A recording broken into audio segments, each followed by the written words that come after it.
Tunakushukuru Bwana kwa kuwa Mungu. None like you, oh Jesus. Hakuna aliye kama wewe Bwana.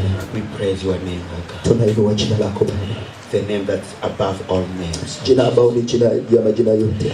We adore you, Jesus. Tunakuabudu Bwana. We honor you, Jesus. Tunakuheshimu Bwana. We praise you, God. Tunakuinua Baba. We love you, Jesus. Tunakupenda Yesu. You are our Lord. Wewe ni Bwana wetu. You are Jesus. Wewe ni Yesu wetu. Everything to us. Wewe ni yote kwetu. We don't know what to say. Baba, tujiseme because your name is above all the names. Kwa kuwa jina lako ni jina la majina. We glorify this. Tunakuinua sana. Hallelujah.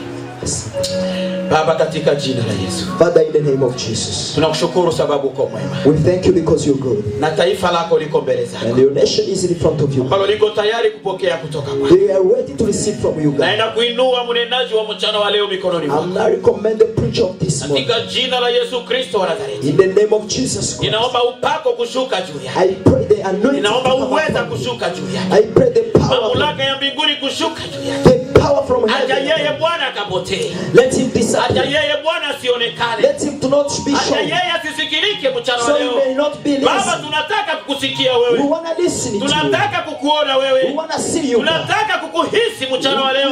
Ukitembea na nguvu kwenye kanisa. Kwenda kugusa roho hii. Kwenda kugusa hii nafsi. Ambayo Bwana imekuja mbele zako. Uiponye mchana wa leo. Kupitia neno lako Bwana. Through your word. Asante kwa sababu mtumishi wako. Thank you because you are atakaposimama kwenye kiti. When you will stand na kuelekea hapa Bwana. Mahali ambako ni patakatifu. Awe amefunikwa na utukufu wa mbinguni juu yake. Hata mafuta ya Roho Mtakatifu imimine kwenye kichwa chake tena. Na atakaposema neno kwa kinywa chake litoke lenye uweza na mamlaka Bwana ya kufungua, ya kuweza kubomoa kazi zote za shetani ndani ya maisha yetu. Asante sababu utatenda hivi. Asante kwa kuwa uko hapa na unaenda kuponya Bwana, unaenda kutunza, unaenda hata kubariki mchana wa leo. Kwa jina la Yesu Kristo wa Nazareti, tutashangilia Bwana kwa makofi. Tunamwalika mtumishi wa Mungu anapokuja hapa kutoka. Pastor Thomas, Bwana kubariki sana mtumishi. May God bless you, Pastor. Mungu ni mwema, Mungu ni mwema, Mungu ni mwema, ni mwema kwangu. Mungu ni mwema, mwema, mwema,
Nous bénissons l'éternel Dieu. Tunalibariki jina la Bwana. Parce que vraiment il est bon pour nous. Maana yeye ni mwema kwetu. Dis à celui qui est à tes côtés, Dieu est bon pour toi. Ambia jirani yako Mungu ni mwema kwako. Amen. Amen. Il est tellement bon que nous soyons là ce matin. Yeye ni mwema ametufanya tuwe mahali hapa asubuhi ya leo. Il y a pas mal de gens qui ont voulu se rassembler comme nous. Kuna wengi walitamani kusanyika gisi tulivyo. Mais n'ont pas eu cette occasion. Lakini hawakupata neema hiyo. Je dis toujours que ce n'est pas l'habitude de venir ici le dimanche. Ninasema mara kwa mara sio kawaida kuja mahali hapa kila Jumapili. C'est un miracle de Dieu. Ni muujiza wa Mungu. Amen. Amen. Peut-être tu penses non tout pendant toute la semaine, bon OK le dimanche je serai à l'église. Sasa zingine unawaza wiki yote ya kwamba Jumapili nitakuwa kanisani. Tu planifier tout cela. Unaweza unaweza pangilia hivyo, mais ça ne s'accomplira jamais. lakini hayatatokea kamwe. Mais si aujourd'hui nous sommes là, Lakini ingawa tuko mahali hapa, parce que Dieu nous aime tellement, ni sababu Mungu et anatupenda. nous aime d'un amour immense. Na anatupenda na upendo wa ajabu. Amen. Amen. Ce matin, Dieu veut encore t'influencer. Asubuhi Mungu anataka kushawishi mara Il veut tena. que sa parole puisse t'influencer encore. Anataka tena neno lake liweze kukushawishi. Parce que nous n'avons pas fini notre thème. Hatukumalizia hiyo neno letu. Et je demande grâce ce matin, Na ninaomba neema asubuhi ya leo afin que je finisse ce thème. ili niweze kumalizia. Et dans 30 ou 40 minutes, ne vous en faites pas, on va finir. Na kwa dakika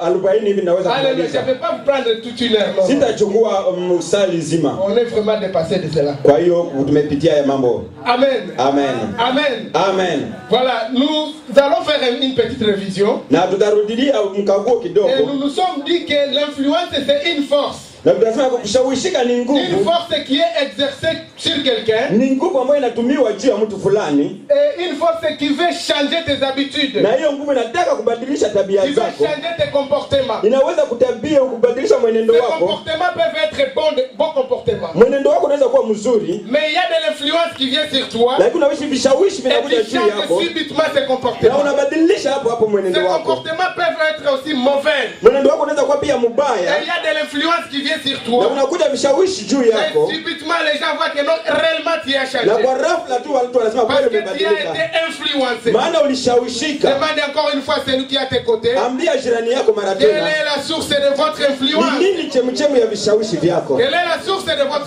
Ni influence? nini chemchemu ya Je vishawishi voudrais que vyako? ce matin la parole de Dieu puisse t'influencer. Nataka asubuhi ya leo neno la Bwana Nous liweze avons dit kushawishi. qu'état humain, Kama vile binadamu nous sommes appelés à influencer déjà. tumeitwa kushawishi watu Mais aussi wengine. nous vivons selon des influences déjà. Na vile vile tunaishi sana na Et vishawishi ces vya watu. influences sont toujours, marchent toujours avec nous. Na hivyo vishawishi viwili vinatembea pamoja On ne nasi. peut pas s'échapper de ces deux choses. Hatuwezi kuepuka mambo Parce que hayo. si tu ne vis pas selon quelqu'un, Na kama uishi sawa na mtu mwingine, si tu ne vis pas selon quelqu'un, kama uishi sawa sawa na mtu et mwingine, donc tu vis, et donc il y a quelqu'un qui vit selon toi. ni kusema kuna mtu mwingine Il anaishi y a des choses, kinyume na il y a wewe. des choses que tu fais, Kuna mambo unafanya et il y a des gens qui veulent faire les choses que toi tu es en train de faire. na kuna watu wanapenda kufanya mambo ambayo wewe Et il y unafanya. a aussi des choses que tu es en train de faire, Na kuna yale unayafanya parce qu'il y a des gens qui sont en train, ils sont en train de le faire. sababu kuna watu Et wanayafanya. donc il y a des sortes d'influences. Kuna mambo mawili ya vishawishi. Alléluia. Amen. Je voudrais souligner quelque chose. Nataka hapo kuweka L'influence n'est pas toujours une mauvaise chose. vishawishi sio vibaya tu. Après le dimanche quand on était ici, Jumapili tulipokuwa mahali hapa, les gens peut-être ont été un peu confus. watu saa zingine walichanganyika.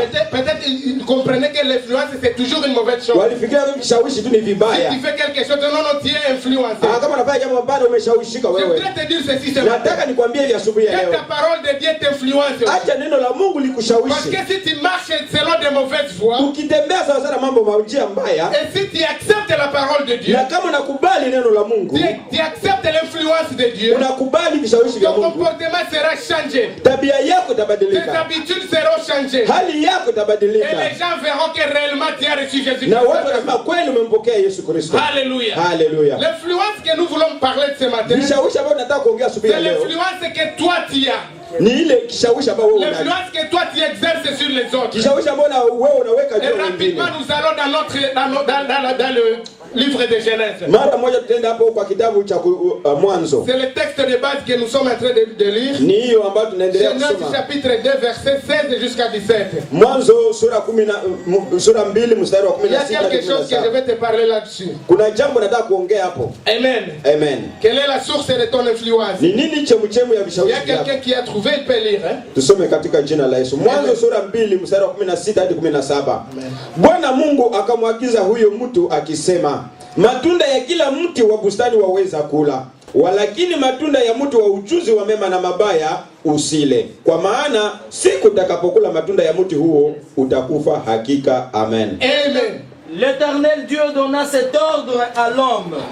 Tu pourras manger de tous les arbres du jardin, mais tu ne mangeras pas de l'arbre de la connaissance du bien et du mal, car le jour où tu en mangeras, tu mourras. Amen. Amen. Alléluia. Haleluya. Nous disons encore une fois ceci. Tunasema mara hivi, Quand la parole de Dieu vient sur Adam, wakati neno la Mungu linakuja juu ya Adamu, Dieu veut que Adam puisse vivre vivre selon Dieu. Mungu alitaka Adamu aishi sawa sawa na Donc, il yeye. lui donne son autorité. Akampatia Il uwezo. lui donne une partie de la responsabilité. Akampatia kipande ya jukumu. Et il lui dit, toi tu dois faire ceci. Akamwambia wewe utafanya hivi. L'arbre qui est au milieu du jardin, Huu mti katikati ya tu bustani n'en mangeras pas. hautakula. Et le jour où tu en mangeras, Na siku c'est utakapokula le jour où tu mourras. ni siku wewe En utakufa. quelque sorte, il veut dire ceci. Kwa njia nyingine anataka kusema hivi. Dieu veut conférer son pouvoir à Adam. Mungu anataka kupatia huyo Adamu Parce que uweza. Dieu au ciel, Mungu mbinguni il ne va pas descendre tous les jours hata shuka kila siku. pour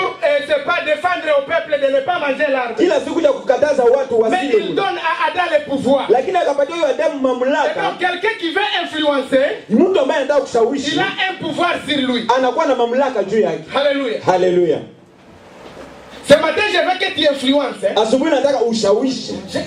Je sais que tu peux être aussi influencé. Najua unaweza kushawishika vile vile. Mais je voudrais t'expliquer quelque chose. Lakini nataka nikueleze mambo. Il faut que toi aussi tu influences. Inakubidi wewe ushawishi. Parce que tu as un pouvoir. Maana uko na mamlaka. C'est seulement celui qui a un pouvoir qui peut influencer. Ni yule tu aliye na mamlaka ndiye anaweza La fois kushawishi. passée, nous nous sommes dit ceci. Wakati uliopita Un tuliongea hivi. enfant ne peut pas influencer son père. Mtoto hawezi kushawishi Un babaye. peuple ne peut pas influencer son président. Taifa haliwezi kushawishi kiongozi wake. C'est le président qui influence son peuple. Ni kiongozi ndio anashawishi C'est le roi qui taifa. influence la nation. Ni mfalme ndio anashawishi C'est le taifa. père qui influence sa Ni famille. baba ndiye anashawishi familia lake. Et toi, Dieu t'a donné un pouvoir. Na wewe Mungu amekupatia Il mamlaka. te donne le pouvoir d'influence. Amekupatia uwezo wa Et donc, kushawishi. il te donne une responsabilité. Amekupatia jukumu. Et si tu n'assumes pas cette Na responsabilité, kama wewe ushikilie jukumu, c'est très malheureux. kweli ni ole. Dieu dit ceci à Adam. Mungu akamwambia Adamu hivi. Parce que Dieu savait qu'il y aura Ève qui viendra après. Maana sababu Mungu alijua kwamba Et kuna il Eva commence à lui atakayekuja. dire ceci. Na akaanza kumwambia hivi. Tu pourras manger de tous les arbres, toi, Adam. Unaweza kula miti yote wewe Mais Adamu. l'arbre de la connaissance du bien et du mal, Lakini mti wa ujuzi wa mema na tu mabaya n'en mangeras point. usile. Ça, c'est un pouvoir que Dieu donne à Adam. Hiyo ni mamlaka Mungu alipatia Adamu. Alléluia. Haleluya. Étant chrétien et serviteur de Dieu, Kama vile Mkristo na mtumishi wa Mungu, chacun a une parcelle de responsabilité dans la kila mission de mtu Dieu. anakuwa na jukumu.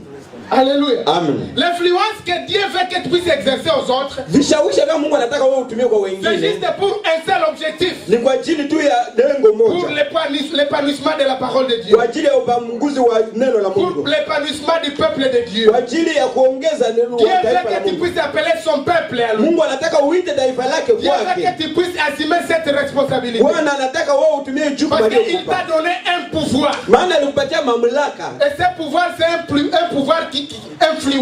na hiyo mamlaka Il ni ya veut que tu kushawishi. puisses influencer. Anataka ushawishi. Celui qui n'a pas de pouvoir ne peut pas influencer. Ule ambaye hana mamlaka hawezi kushawishi. Alléluia. Haleluya. Mais nous, étant appelés de Dieu, Sisi kama vile walimu nous, wa étant Mungu, chrétiens, sisi wa Kristo étant choisis de Dieu, wachaguliwa Dieu wa nous donne Mungu, ce pouvoir d'influencer. Mungu ametupatia mamlaka ya Et kuweza donc, kushawishi. Dieu te donne une mission ce matin. Mungu anakupatia mission Là où siku ya tu leo. passes peut-être à l'école, Mahali pote unapopita kama vile Dieu veut shuleni, que tu puisses influencer les Mungu gens. anataka ushawishi watu huko. Là où tu travailles même, Mahali ambapo Dieu unatumika, veut que tu puisses influencer les gens. Mungu anataka ushawishi Tu ne watu vas hapo. pas les influencer à parler de bêtises, hein, Hautawashawishi kwa kuongea mambo mais maovu, à suivre Jésus-Christ. lakini kwa kufuata Yesu Vous savez, Kristo. la Bible me dit ceci. Biblia inaniambia hivi, L'évangile, c'est pas seulement ce que nous sommes en train de dire ici.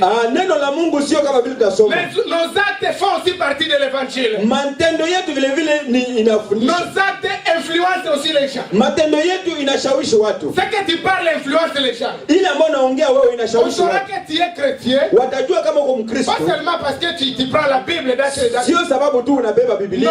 Non. Hapana. Parce que aussi tu fais la volonté de Ni Dieu. kwa sababu unafanya Parce mapenzi qu'il y ya a Mungu. des choses que tu fais, les gens se disent c'est celui-ci, vraiment il est Ni chrétien. sababu watu wanaona matendo wanasema kweli mtu huyu ni Mkristo. Et donc tes actes que tu fais, Matendo yako ils influencent aussi les gens. yale ni sharti ya Parce shawishi que watu. tu as un pouvoir d'influence. Sababu unakuwa na mamlaka ya kushawishi. Alléluia. Haleluya. Amen. Amen. Vous savez, c'est très malheureux pour quelqu'un, Mnajua ni ole kwa mtu, quelqu'un qui a un pouvoir, je mtu dirais, aliye na mamlaka comme un parent dans la maison. kama vile baba ndani ya nyumba. Et il a le pouvoir de prendre des décisions dans sa Anakuwa na maison. mamlaka ya kuchukua, Il a le pouvoir de changer les choses dans sa maison. anakuwa na mamlaka ya Mais kubadilisha ce mambo kwa sont nyumba. soit les enfants, Kwa saa zingine kwa ce sont les watoto visiteurs dans la maison kama vile wageni ndani ya qui nyumba. lui disent non, toi tu dois faire ceci. Hapana, wewe unapata Pourquoi unatakana unafanya hivi? Kwa nini unapaswa kufanya vile?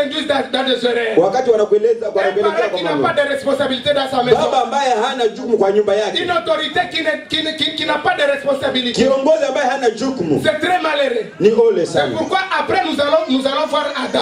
Baadaye tunaona vile Adamu. Comment il a un peu passé à côté de ses responsabilités. Namna gani alienda kinyume ya jukumu lake. Vous savez quand Adam et Ève ont péché dans le jardin. Wakati Adamu na Eva wamekosa ndani ya bustani la Edeni. Et maintenant Dieu a vu non ces gens vraiment ont péché. Mungu aliona kwamba kweli watu wao wametenda dhambi. Et maintenant Dieu vient chercher maintenant qui Adam et Ève. Mungu anakuja sasa kutafuta Adamu na Eva. Vous savez que quand Adam a péché, wakati Adamu alikosa, souvent les gens disent que non c'était la faute de la faute d'Ève. Watu wanasema kwamba ilikuwa kosa ya Eva. Et le dimanche passé il y a une dame qui m'a dit, na Jumapili mama moja akaniambia, aujourd'hui tu as trop taquiné les femmes. Leo kweli ni kama wewe ulijia tu wanawake. Aujourd'hui je serai contre les papas. Leo sasa ndakuwa kinyume na baba. Je vais dire ceci. Nitasema hivi. Ce n'était pas la faute d'Ève. Haikuwa kosa ya Eva. Parce que Adam avait reçu la responsabilité de Dieu. Maana Adam alipokea jukumu kutoka kwa Mungu. Alléluia. Alléluia. Il y a Adam qui avait la responsabilité de Dieu. Adam alikuwa na jukumu kutoka kwa Mungu. Et lui c'est lui qui devrait changer les choses. Na ni yeye ilibidi abadilishe mambo. Si aujourd'hui on est en train de mourir, kama leo tuko tunakufa, si aujourd'hui on passe dans des souffrances, kama leo tunapitia mateso, moi c'est à cause d'Adam. Lazima ni juu ya Adamu. Pourquoi?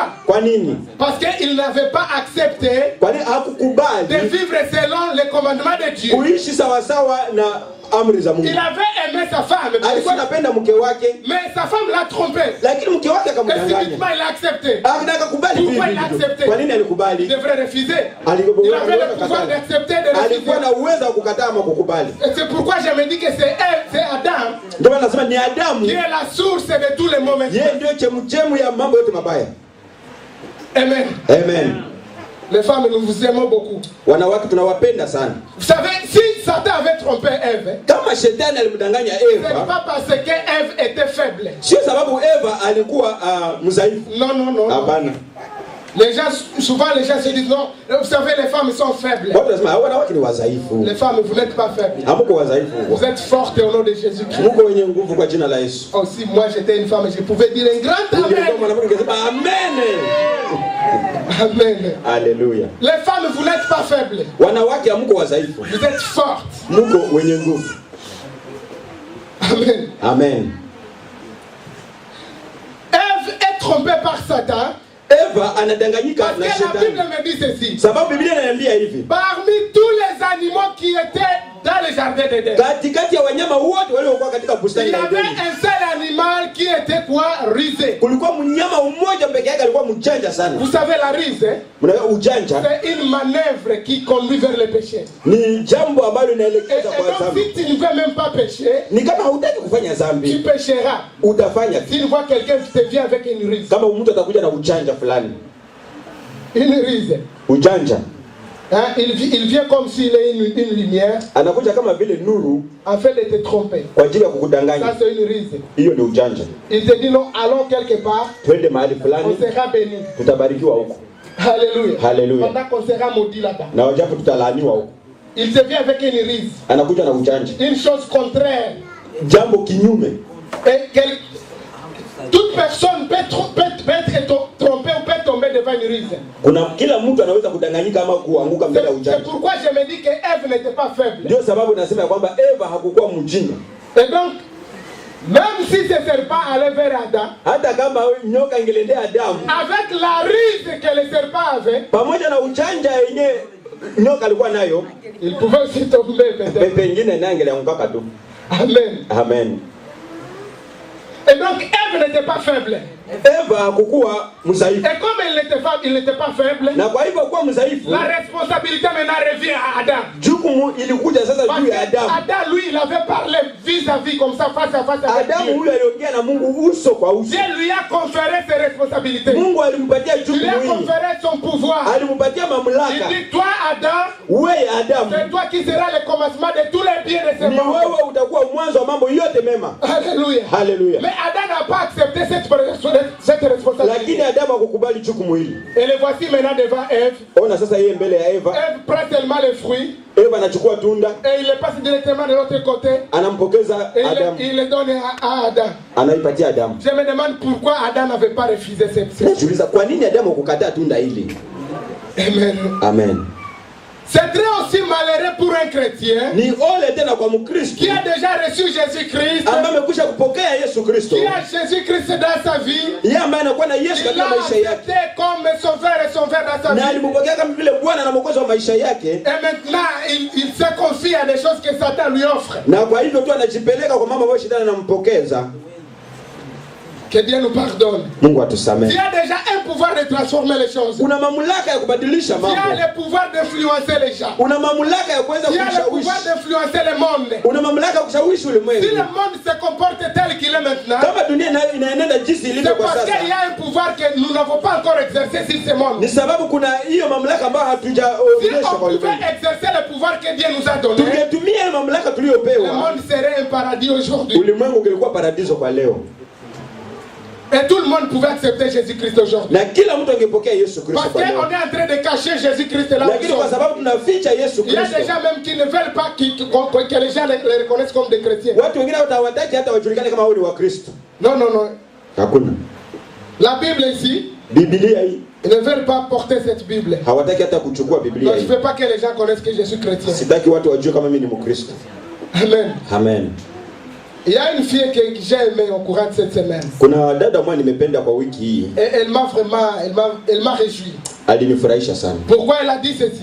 Alisema Vous hivi. savez, on était dans une graduation au courant de cette semaine. Tulikuwa kwa mambo ya sherehe ya mashule Et, kwa et wiki. on donnait des prix d'excellence à des gens. Na walikuwa wanapatia watu Des prix d'excellence. zawadi Parce qu'ils ont fait quelque chose de bon. sababu walifanya mambo mazuri. Alors, il y a une fille qui m'a dit ceci. Na kuna dada mmoja akaniambia, Que tu sais, unajua dans mon école, kwa shule yangu j'ai reçu un prix. nimepokea zawadi Pourquoi fulani. j'ai reçu ce prix? Kwa nini nimepokea zawadi Parce hiyo? que j'ai fait preuve de la chrétienté dans l'église. Maana nilionyesha Ukristo wangu kwa shule. Elle est ici dans cette église. Hapo hapa katika kati yetu. Amen. Amen. Elle a fait preuve qu'elle est chrétienne. Alionyesha kwamba yeye ni Et toute Mkristo. l'école a su que non réellement elle est chrétienne. Na shule yote ilijua kwamba kweli huyu dada ni Et Mkristo. alors on lui a donné un prix pour ça. Na wakampatia zawadi kwa ajili ya hii.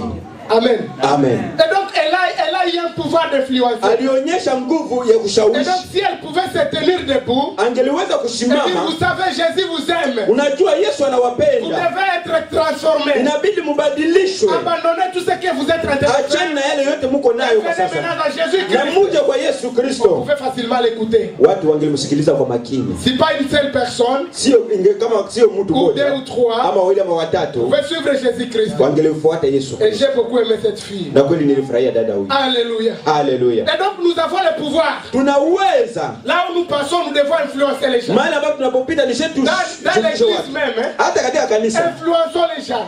Shawisheni Pas watu. seulement le pasteur qui va influencer. Sio tu basi ndio anaweza Mais kushawishi. même toi, tes habitudes, Hata wewe tabia va zako influencer celui qui est à tes côtés. zinaweza kushawishi yule aliye kando yako. Amen. Amen. Dans ton travail, efforce-toi à influencer les gens. Kazini shawishi watu.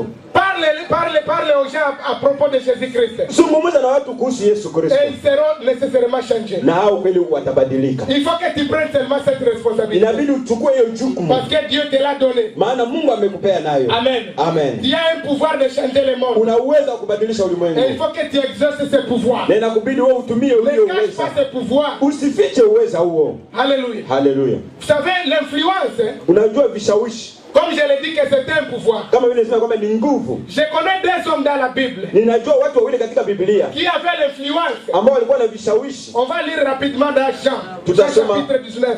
Mwanzo 19. John. Yohana. Jean chapitre 19. Yohana 19. Nous lisons au 38e jusqu'à 42e verset. 38 hadi 42. Il y a quelqu'un qui a trouvé, il peut lire. Kama kuna mtu amepata tusome katika jina la Yesu. Yohana 19:38 hadi 42. Hata baada ya hayo Yusufu wa Arimatea, naye ni mwanafunzi wa Yesu, lakini kwa siri, kwa hofu ya Wayahudi, alimuomba Pilato ruhusa ili auondoe mwili wake Yesu. Na Pilato akampa ruhusa. Basi akaenda akauondoa mwili wake. Akaenda Nikodemu, naye yule aliyemwendea usiku hapo kwanza, akaleta machanganyiko ya manemane na udi yapata ratli 100.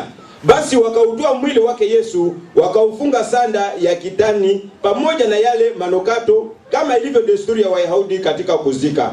Na pale aliposulubiwa palikuwa na bustani, na ndani ya bustani mna kaburi jipya ambalo hajatiwa bado mtu yeyote ndani yake. Humo basi kwa sababu ya maandalio ya Wayahudi wakamweka Yesu, maana lile kaburi lilikuwa karibu. Amen. Amen. Hallelujah. Amen. Il y a deux gens que j'aime dans la Bible. Kuna watu wawili nimependa katika Biblia. Et je les ai aimés dans cette lecture que nous venons de lire. Na nimewafurahia katika usomi huu. Parce qu'ils avaient l'influence. Walikuwa na vishawishi. Nous savons bien après la mort de Jésus-Christ. Tunajua kisha kufa kwa Yesu Kristo. Alléluia. Alléluia. Vous savez, c'était comme une journée fériée. Ilikuwa kama vile siku kuu. Il n'y avait pas de travail ce jour. Hakukuwa kazi hiyo siku. Parce qu'ils allaient vers la Pâque. Maana ilikuwa siku ya Pasaka. Et donc les gens pouvaient facilement se reposer à la maison. Na watu walikuwa tu wametulia nyumbani. Parce qu'ils attendaient une grande fête. Maana walikuwa wanasubiria siku kuu. Et je m'imagine quelque chose. Na hapo mimi nawaza, si quelqu'un pouvait mourir ce jour-là, kama kuna mtu angelikufa hiyo siku, il ne pouvait même pas avoir soit un cercueil. Nafikiri hangepata sanduku hiyo siku. Et peut-être ce jour-là on pouvait dire non, vous devez attendre jusqu'à le jour du travail. Na mimi nafikiri hiyo siku angesema usubiri hadi siku ya kazi. Et pour donner même la place où on doit enterrer. Na kuchunga hadi siku utapata nafasi. Parce que c'était un jour férié. Maana ilikuwa siku. Tout le monde était reposé à la maison. Watu wote walikuwa nyumbani wakitulia. Et maintenant Jésus-Christ est crucifié sur la croix. Na Yesu Kristo hapa anatundikwa msalabani Golgotha na akakufa. Pilate lui était gouverneur de la région. Pilate ambaye alikuwa kiongozi wa hiyo mtaa. Je m'imagine qu'il avait l'intention de laisser le corps de Jésus-Christ là-bas. Nafikiria alikuwa anasema hiyo mwili wa Yesu ungebaki hapo msalabani. Pour que les oiseaux viennent. Na hata ndege waje et faire tout ce qu'ils pouvaient faire. Na wafanye yale yote ambayo watakayo. Mais je vois ces deux hommes ici. Lakini naona watu hao wawili. Il s'appelle Joseph d'Arimathée. Wa kwanza alikuwa anaitwa Yusufu wa Arimathea. Joseph d'Arimathée. Yusufu wa Arimathea. Il avait la compassion à lui. Yeye alikuwa na huruma kwa ajili yake. Il s'est dit non, ce n'est pas possible que le corps du Christ reste. Na akasema sio vizuri mwili wa Yesu Kristo ubaki huko. Il s'est dit non, on doit prendre ce corps. Na akasema inatubidi tuchukue mwili. On va s'en charger. Na sisi tutashughulisha na huo. Alléluia. Alléluia. La Bible me dit ceci. Biblia inaniambia hivi. Ce type Joseph d'Arimathée. Huyu Yusufu wa Arimathea. Il n'était pas quelqu'un de moindre. Hakukuwa mtu wa kawaida. Il avait l'influence. Alikuwa na vishawishi. Et à lui il s'est joint maintenant quelqu'un d'autre. Na juu yake mwingine akajiunga. Qui s'appelle Nicodème. Ambaye anaitwa Nikodemo. C'est le même Nicodème que nous connaissons dans la Bible. Ni Nikodemo aliyemwendea Yesu. Alléluia. Alléluia. Et lui il s'est joint maintenant à Joseph d'Arimathée. Na akajiunga pamoja na Yusufu wa Arimathea. Comment il s'est joint à Joseph d'Arimathée? Namna gani alijiunga hapo? La Bible me dit c'est avec son argent. Biblia inasema alijiunga kwa pesa zake. Il avait son argent, donc il était un homme riche. Alikuwa mtu tajiri. Et comme ils étaient riches, na kombe walikuwa watajiri. Ils avaient aussi l'influence. Walikuwa na vishawishi. Vous savez la richesse aussi a d'influence. Unaona kama mali inakuwa na vishawishi. Souvent l'argent aussi a d'influence. Pesa inakuwa na vishawishi. L'argent. Pesa. Tu peux changer les choses avec l'argent. Unaweza badilisha mambo pamoja na pesa. Tu peux changer les intentions des gens avec l'argent. Unaweza badilisha hata ndani ya watu pamoja na pesa. Je vois maintenant ces deux serviteurs. Naona hao watumishi wawili mali hapa. Ils changent l'intention de Pilate. Wanabadilisha hata nani tawekea Pilate. Parce qu'ils avaient l'influence en eux. Maana walikuwa na vishawishi. Ils se disent non, nous avons quand même l'influence. Wanasema sisi ni zetu na vishawishi. Et ce type, na huyu mtu, nous allons transformer les idées qui sont en lui. Badilisha mawazo ambayo ndani yake. Ok, nous allons vers lui. Twende mahali yupo. Et nous allons lui demander le corps de Christ. Tutamuomba mwili wa Yesu Kristo. Typiquement ils sont partis. Na wakamwomba moja walienda. Le corps de Jésus. Wakaomba mwili wa Yesu Kristo. Ils ont enterré le corps de Jésus Christ. Wakazika mwili wa Yesu Kristo. En honneur. Pamoja na furaha. Il y avait un sépulcre. Kulikuwa sanduku. Qui était vraiment vide.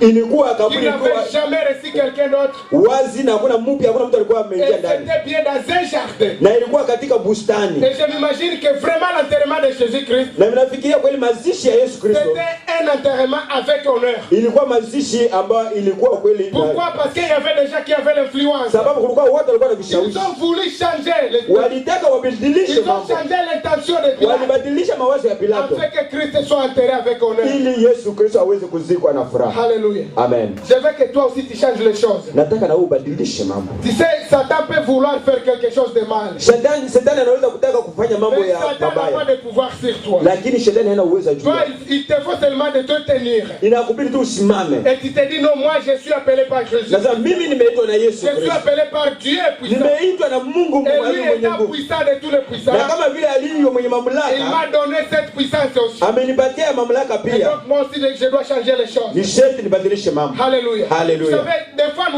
nous ne faisons pas ce que nous devons faire. Mara hatufanyi yale tulitakiwa Parce que tufanye. nous ne connaissons pas ce qui est en nous. Sababu hatujui yale yaliyo ndani yetu. Mais si une fois on connaissait ce qui est en nous, Lakini ingekuwa tungelijua yale yaliyo ndani on yetu, pouvait facilement changer les choses. tungelibadilisha mambo kwa On haraka. pouvait facilement influencer les gens. Tungelishawishi watu haraka. On pouvait facilement appeler les gens Tungeliita watu et rahisi. leur dire non, non, ici il y a Jésus-Christ Na qui vous kusema hapa aide. kuna Yesu Kristo. Acceptez Jésus-Christ. Akubali Yesu Kristo. Parce que lui il est fort. Et il Maana va yeye vous ni bénir. mwenye nguvu na atawabadilisha. Alléluia. Haleluya. Amen. Amen. Il y a aussi d'autres personnes que j'ai vues dans la Bible Kuna watu wengine pia niona katika qui ont Biblia cherché à être, qui ont cherché l'influence de Jésus-Christ. ambao walitafuta vishawishi vya Yesu Si Kristo. nous lisons dans Matthieu chapitre 20, Tukisoma Mathayo 20, 20 nous commençons 20 jusqu'à 28. tunaanza hapo 20 hadi 28. Amen. Amen. Matthieu chapitre 20, Mathayo 20, de 20 jusqu'à 28. 20 mpaka 28. Il y a quelqu'un qui a trouvé, il peut lire. Tusome katika jina la Yesu. Amen. Kama vile mwana wa Adamu asivyokuja kutumikiwa. Matthieu chapitre 20. Mathayo 20, Commençons au 20e verset jusqu'à 28. tunaanza kwa 20. Let's read in the name of Jesus. Amen. Then came to him the mother of Zebedee's children with her sons, worshipping him and desiring a certain thing of him. And he said unto her, What will you?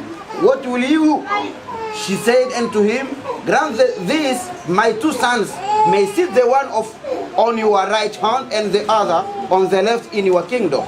But Jesus answered and said, You know not what you ask. Are you able to drink of the cup that I shall drink of, and to be baptized with the baptism that I am baptized with? They said unto him, We are able. And he said unto them, You shall drink indeed of my cup, and be baptized with the baptism that I am baptized with.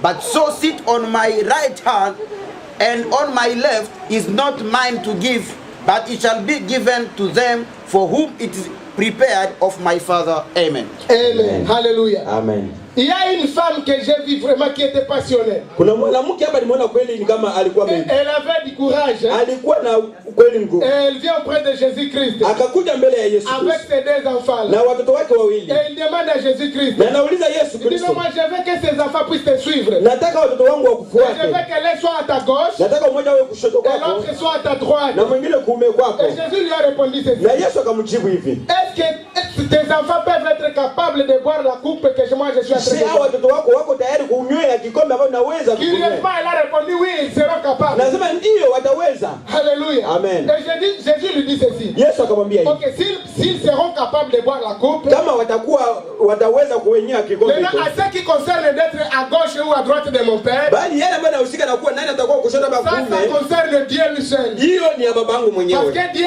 a préparé des gens pour ces places-là. Maana Mungu ametayarisha watu kwa ajili ya nafasi hiyo. Alléluia. Haleluya. Et maintenant, Jésus a dit ceci. Bali Yesu akasema hivi, Si quelqu'un veut être grand, kama mtu anataka kuwa mkubwa, qu'il puisse s'humilier d'abord. ajishushe kwanza. Vous savez, si vous voulez avoir l'influence, Kama unataka kuwa na vishawishi, apprends maintenant à t'humilier. jifunze Si tu veux kunyenyekea. avoir le pouvoir, Kama unataka kuwa na uweza, apprends à t'humilier. jifunze Je kunyenyekea. dis que l'influence, Vishawishi, l'influence c'est synonyme du pouvoir. vishawishi ni kinyume Si tu veux ya uweza. influencer les gens, Kama unataka kushawishi tu watu, veux que les gens puissent vivre comme toi, unataka watu waishi kama wewe, sois d'abord en dessous de, je dirais.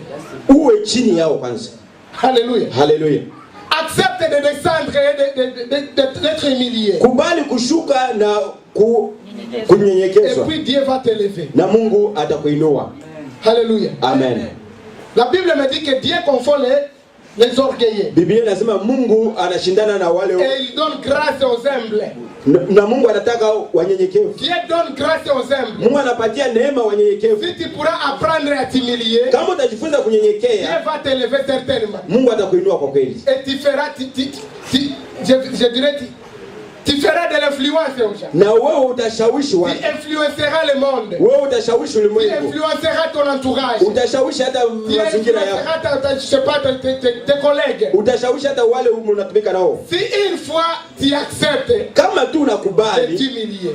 kunyenyekea. Alléluia. Haleluya. Jésus-Christ a dit à ses enfants, Yesu akaambia wana hawa, si quelqu'un veut être élevé, kama mtu anataka il faut kuinuliwa, qu'il accepte de descendre d'abord. akubali kwanza kushuka. Alléluia. Haleluya. Bien qu'ils peuvent supporter la coupe, ils peuvent boire la coupe, Hata kama ataweza kunywea kikombe, et bien que Dieu a préparé la place à côté ou à gauche, na kama Mungu ametayarisha nafasi kushoto ama kuume, alors eux, ils veulent avoir l'influence sur les gens, wao wanatakiwa wawe na ils veulent ushawishi wa watu. être à côté de moi, Wanataka wawe kando il yangu, faut qu'ils acceptent d'abord de descendre. inabidi wakubali kwanza kushuka. Alléluia. Haleluya. Dieu voulait seulement apprendre à ces gens Yesu anataka kuwafunza hao watu, qu'il faut qu'ils puissent descendre et être humiliés d'abord. inatubidi wao ushuke na unyenyekevu, Parce que l'humilité amène à l'élection. maana kunyenyekea inapeleka kwa kuinuliwa. Alléluia. Haleluya. Et maintenant que toi tu as l'influence sur les gens, Sasa wewe ambao una vishawishi juu ya watu, il y a aussi de l'influence que tu, donc je dirais, il y a de l'influence que tu imposes aux gens. inabidi uwe na ushawishi ambao unatumia kwa watu, Il n'y unashurutisha. a pas qu'une mauvaise influence, Haiko tu vishawishi vibaya, il y a aussi de bonnes influences. kuna vishawishi vizuri Vous pia. savez, il y a des gens qui influencent aussi de mauvaises choses. Hein. Kuna watu ambao wanashawishi mambo Il y a des mabaya. gens qui apprennent aux gens de mauvaises choses. Kuna watu wanafundisha watu mambo mabaya. C'est comme il y a des parents qui apprennent à leurs enfants de jurer les gens. Kuna wazazi ambao wanafundisha watoto wao Oh non, si kutukana watu. quelqu'un te fait ceci, Kama mtu anakufanya hivi, dis-lui seulement ceci, mwambie hivi et il ne viendra plus auprès de toi. na hata kukaribia mara tena. Vous vous souvenez de l'exemple que je vous avais donné un jour? Mnakumbuka mfano niliwaambia siku moja. Et il y a un type qui volait Kuna mtu alikuwa anaiba, et il amenait de la viande dans sa maison. alikuwa analeta nyama nyumbani mwao, Et un jour il s'est dit ceci. na siku moja Bon, akasema, peut-être qu'un jour je serai empêché. siku moja sema Alors il ndazuilika, faut que j'apprenne à mes enfants comment inabidi nifundishe watoto wangu namna ya kuleta nyama, amener la viande dans la maison. namna ya kuleta nyama Pendant nyumbani. que lui il volait la viande, Wakati yeye alikuwa anaiba, alors il a commencé à prendre à ses enfants comment akaanza voler. kufundisha watoto wake namna gani ya kuiba. Amen. Amen. Il a commencé à influencer ses enfants Akaanza kushawishi wanawe à voler. namna gani ya kuiba. C'est malheureux. Ilikuwa ole sana. Influençons les gens à croire à Jésus-Christ, Tushawishi watu waamini Yesu Kristo, à craindre Dieu, waogope à Mungu, vivre selon la parole de Dieu. waishi sawa sawa neno la Mungu.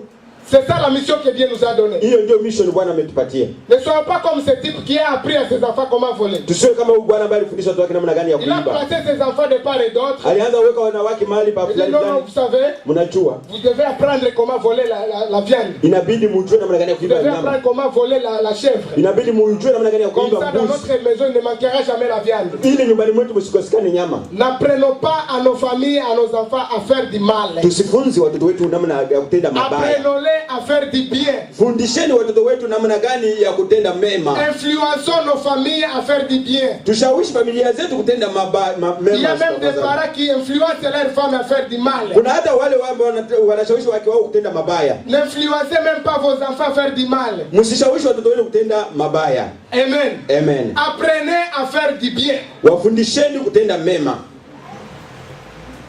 Amen. Amen. Quand nous recevons maintenant l'influence, Wakati tunapokea hiyo vishawishi, nous vivons maintenant selon certaines normes. tunaishi kutokana na namna fulani. Parce qu'il y a de l'influence qui vient à nous. Sababu kuna vishawishi vimekuja juu yetu. Ça nous change et Inatubadilisha ça nous transforme. na inatubadilisha mara moja. Pour finir ma leçon ce matin, Kwa kumalizia, je voudrais dire ceci. nataka niseme hivi. Il y a des influences mauvaises qui viennent. Kuna vishawishi vibaya vinakuja juu yetu. Mais nous devons échapper à ces influences. Lakini inatubidi kuepukana na Nous vishawishi. devons dire non à ces influences. Inatubidi tuseme hapana kwa Et comment vishawishi. nous allons dire non à ces Namna influences? gani tutasema hapana kwa vishawishi? C'est si nous acceptons l'influence que nous avons reçue dorénavant. Kama tumepokea, kama tunakubali kushikilia vishawishi tulivyopokea mbeleni. L'influence de la parole de Dieu Vishawishi vya neno la Bwana nous suffit afin de résister à l'influence du diable. vinatutoshelea kuweza kusimama kinyume na vishawishi vya kutoka nje. Alléluia. Amen. Il y a des gens que tu dois éviter dans ta vie. Kuna watu inabidi uepukane nao Les katika gens maisha qui yako. t'influencent à faire du mal. Watu ambao wanakushawishi kutenda mabaya. Il y a aussi une société que tu dois éviter. Na kuna pia mazingira ambayo inakubidi uepukane Une nayo. société qui t'influence à faire du mal. Mazingira ambayo inakushawishi kutenda mabaya. Il y a un entourage que tu dois éviter. Kuna mazingira ambayo inabidi uepukane nayo. L'entourage qui t'influence à faire du mal. Mazingira ambayo yanakufanya utende Tu es mabaya. appelé à le fuir.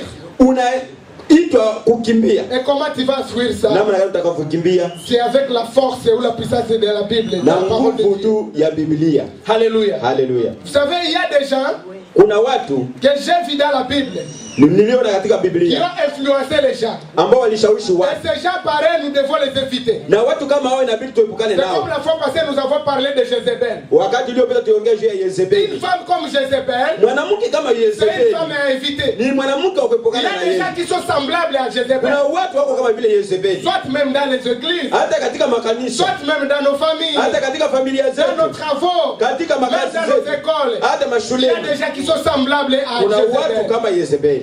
Une femme comme Jézabel, Mwanamke kama une Yezebeli. personne comme Jézabel, Mtu kama tu Yezebeli, dois l'éviter. epukana na yeye. Elle se dit non, non, moi je dois faire ceci à ta place. Yeye anasema mimi nitafanya hivi kwa nafasi Et yako. pourquoi toi aussi tu as le pouvoir de faire les choses? Kwa nini wewe pia una uwezo Tu wa as aussi kufanya le mambo? pouvoir de transformer les Una choses. uwezo pia Tu kubadilisha as aussi le mambo. pouvoir de prendre une décision. Una uwezo wa kukamata msimamo Pourquoi quelqu'un fulani. doit prendre une décision à ta place? Kwa nini mtu akamate msimamo fulani kwa nafasi Pourquoi? yako? Pourquoi? Kwa nini?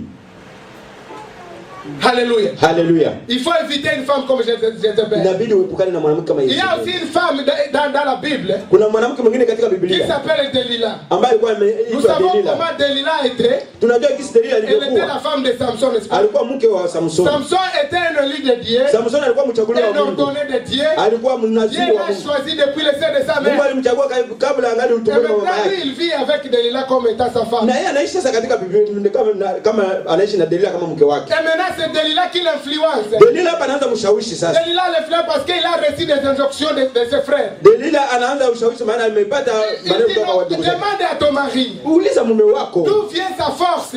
Nguvu zake zinatokana na nini? C'est toi qui es sa femme. Wewe ndio mke wake. Une fois tu lui demandes ça, Ukimuuliza tu certainement qu'il va accepter. kwa kweli Et nous, on atakukubalia. aura la force, on va transformer les choses. Na sisi tutakuwa na gisi ya Et kubadilisha c'est mambo. Delilah qui accepte cette Na parole. Delila anakubali Il hiyo. commence à caresser son mari. Anaanza sasa Il dit, mais d'où vient ta force, mon mari? nguvu zako zinatokea Si, fundo wangu.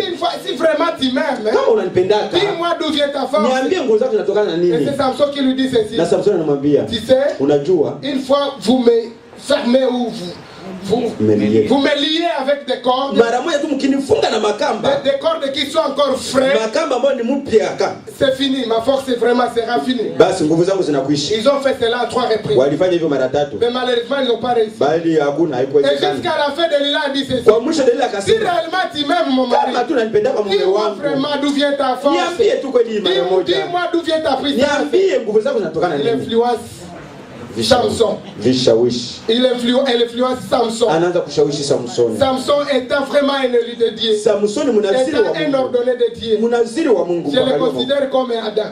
na mchukua kama vile Adamu. Parce que Adam lui aussi avait parlé vis-à-vis avec lui. Na Adamu pia aliongea macho kwa Et macho. Samson aussi était choisi depuis le sein de sa mère. Samsoni alichaguliwa toka utumboni mwa mama Et il yake. savait qu'il était vraiment ordonné de Na Dieu. alijua kama yeye kweli ni mnaziri wa Il Mungu. vivait tout en sachant que non, moi je suis ordonné de Dieu. Aliisha kiyo kwamba mimi ni mchaguliwa wa Mungu. Mais il a oublié tout de suite. Lakini akasahau yale yote. Il a oublié pourquoi? Alikuwa nini À asahau? cause de l'influence de Kwa Delilah. ajili ya vishawishi. Delilah l'a influencé. Delila Et puis en akamshawishi. fin de compte, Kwa nous mwisho savons ce qui est arrivé à tunajua Samson. nini yaliyotokea. Amen. Amen. Que Dieu nous pardonne. Mungu atusaidie. Une femme comme Delilah dans la vie, Mwanamke kama Delila il katika faut maisha, l'éviter. epukana na yeye.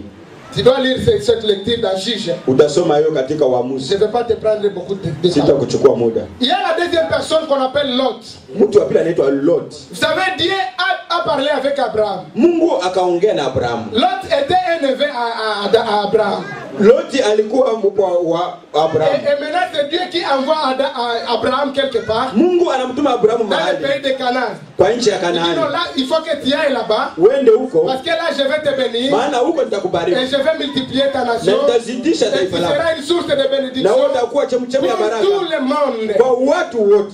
Dieu bénit Abraham. Mungu anabariki Et Abrahamu. Abraham qui se promenait toujours avec son neveu. Abrahamu naye alikuwa anatembea na Loti. Et en arrivant là-bas, Na kufika huko En arrivant maintenant, ils sont partis jusqu'en Égypte.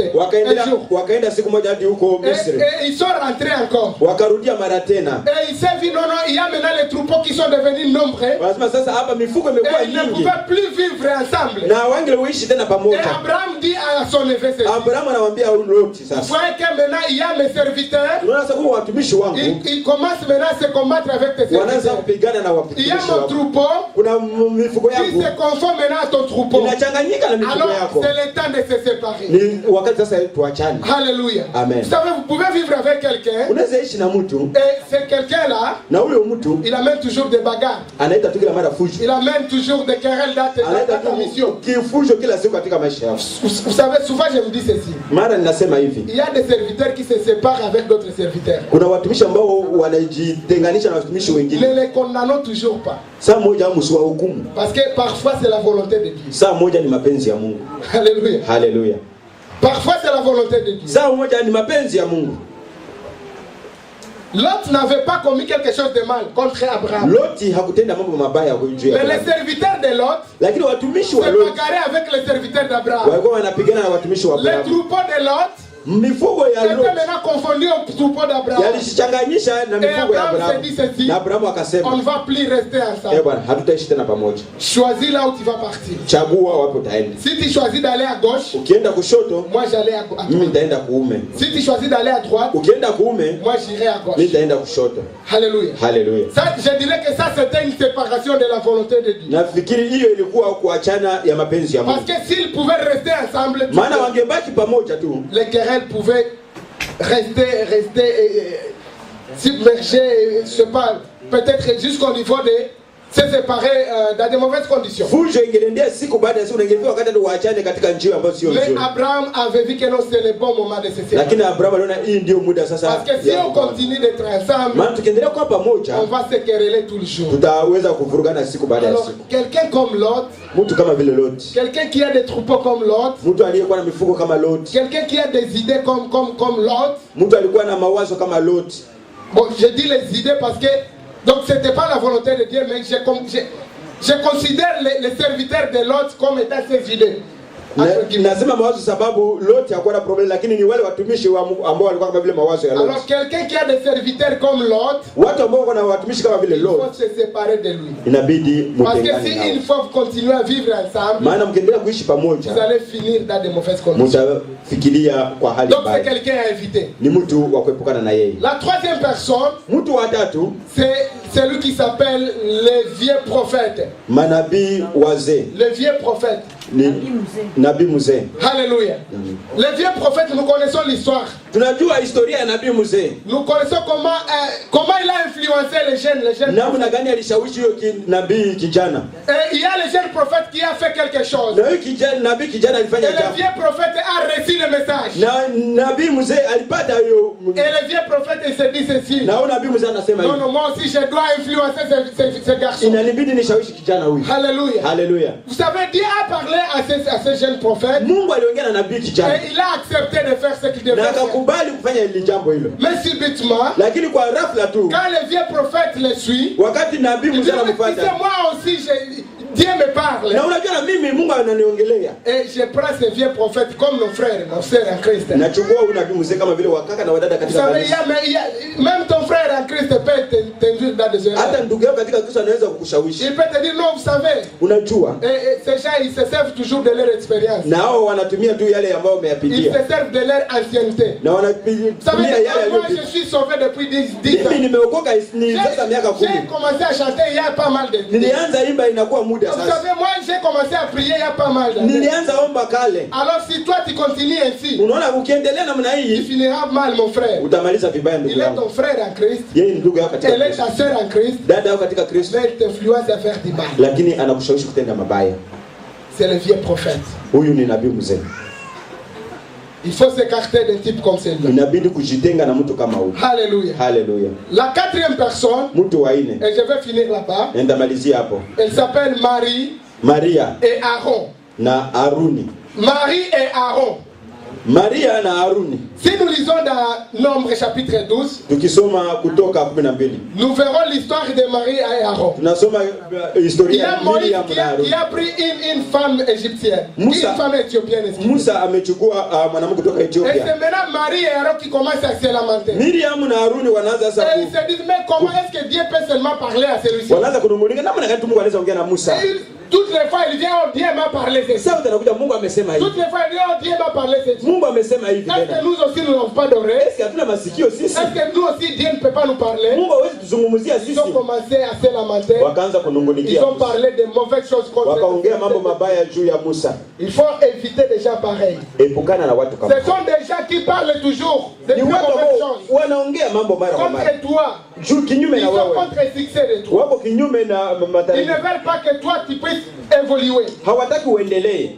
Il faut éviter ces gens pareils. Inabidi uepukane na watu kama hao. Parce qu'ils peuvent même te nuire dans des erreurs. Maana wanaweza hata kukupeleka Tu katika peux makosa. travailler avec eux. Unaweza tumika Tout nao. à croire que vous êtes ensemble. Unazania Mungu pamoja. Pendant qu'ils sont en train de te détruire. Kumbe wako wanakubomoa. Pendant qu'ils sont en train de te détruire. Wako wanakubomoa. Il faut éviter les gens pareils. Inabidi uepukane na watu kama hao. Je m'imagine quelque chose. Na mimi nafikiria jambo. Une fois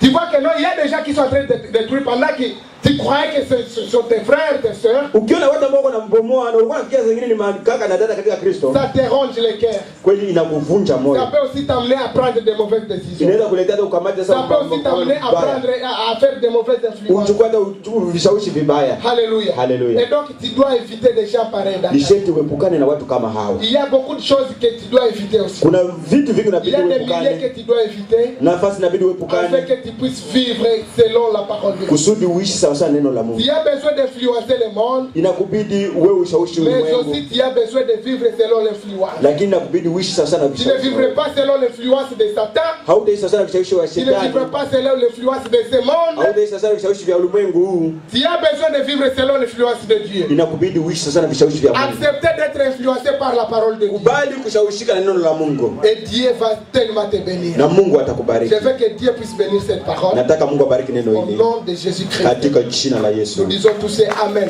Amen.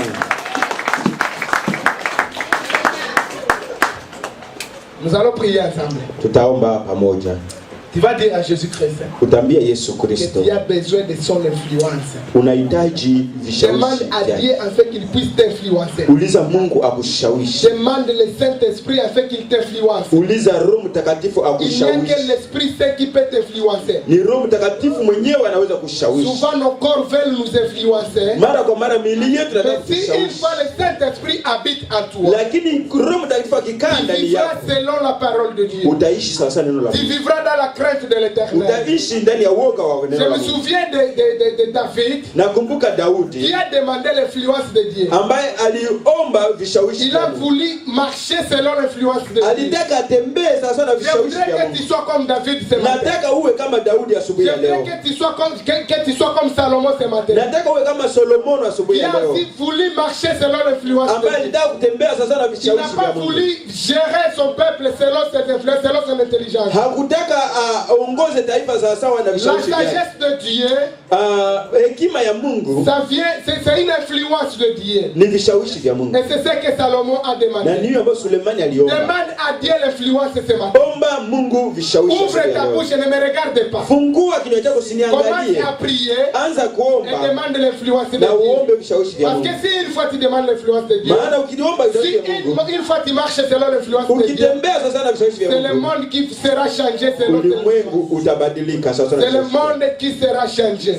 Ulimwengu utabadilika. Prie Dieu maintenant ce matin. Omba Je sasa. veux que tu puisses ouvrir ta bouche. Nataka ufungue kinywa Je chako. vois des gens qui ouvrent encore les yeux. Naona watu wakifungua Et ils ne macho, veulent même pas ouvrir leur bouche. hawataki kufungua vinywa. Ferme tes yeux et commence à prier. Funga macho, omba Mungu Prie pour wako, toi-même jiombee mwenyewe afin que Dieu puisse ili t'influencer. Mungu aweze Que tu ne kushawishi. sois pas influencé par le monde. Usishawishike na Que tu ne sois ulimwengu, pas influencé par Satan. usishawishike na shetani, Que tu ne sois pas influencé par les gens qui marchent selon les ténèbres. usishawishike na watu watembeao kama njia za Mais giza, que tu sois influencé selon la parole de bali Dieu. ushawishike sana neno la Merci Bwana. Seigneur Jésus pour ta Oh, parole. asante Yesu kwa Nous neno voulons lako. être influencés par toi. Tunataka tushawishike na Nous voulons wewe, être influencé par ta parole. tunataka tushawishike na neno Au nom lako puissant de Jésus-Christ. katika jina la Merci Yesu. Jésus-Christ pour influencer aussi ton église. Asante kushawishi kanisa Merci lako. Seigneur parce que nous allons marcher selon toi. Asante kwa tutatembea Nous sawa allons sawa na marcher wewe. selon ta parole. Tutatembea sasa Et neno selon ton lako. influence, Sawa Seigneur. sawa na vishawishi Merci vyako. pour le pouvoir que tu nous as Asante conféré. kwa uwezo Afin umetupatia.